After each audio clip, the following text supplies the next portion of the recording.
సరికొత్త పరిశోధనలతో దూసుకువెళుతూ ఉన్న నాసా మరో అరుదైన ఘనతను సాధించింది. విమానయాన రంగంలో నూతన శకంలోకి అడుగుపెట్టింది.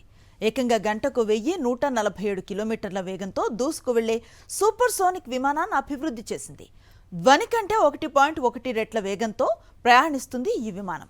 అంతేకాదు తక్కువ శబ్దంతో దూసుకువెళుతూ ధ్వని అవరోధాన్ని కూడా అధిగమించే సామర్థ్యం దీనికుంది. సాధారణంగా విమానం అనగానే చెవులు చిల్లులు పడే భారీ శబ్దంతో దూసుకెళ్తాయి.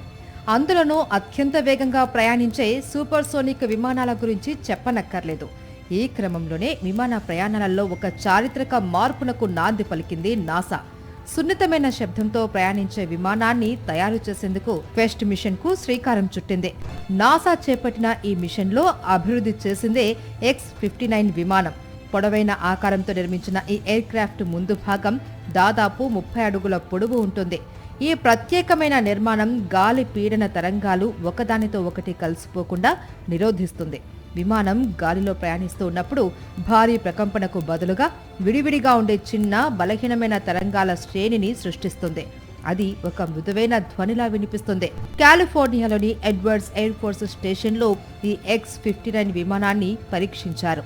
ధ్వని కంటే 1.1 రెట్ల స్పీడ్తో ప్రయాణించే మాక్ వేగాన్ని అందుకుంది ఫ్లైట్. అంటే గంటకు 1147 కిలోమీటర్ల వేగంతో ఇది దూసుకెళ్తుంది. సూపర్ సోనిక్ ఫ్లైట్స్ ధ్వని కంటే ఎక్కువ వేగంతో ప్రయాణిస్తాయి. కానీ వాటి నుంచి వెలువడే భారీ శబ్దం విమానాలకు ప్రతికూలంగా మారింది. అందుకే ప్రపంచవ్యాప్తంగా చాలా దేశాలు సూపర్ సోనిక్ ఎయిర్ క్రాఫ్ట్లపై నిషేధం విధించాయి. తమ గగన తలాలపై ఇలాంటి విమానాల ప్రయాణాలకు అనుమతి కూడా ఇవ్వడం లేదు. ఈ పరిస్థితిని మార్చడానికే X-59ని రూపొందించింది నాసా. ఈ క్వెస్ట్ మిషన్ ను మరింత ముందుకు తీసుకెళ్లేందుకు కూడా నాసా సిద్ధమవుతుంది.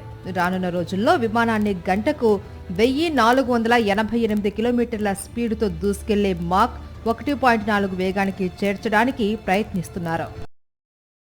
మరిన్ని అప్డేట్స్ కోసం ఛానల్ ను సబ్స్క్రైబ్ చేయండి. నోటిఫికేషన్స్ కోసం బెల్ ఐకాన్ పై క్లిక్ చేయండి.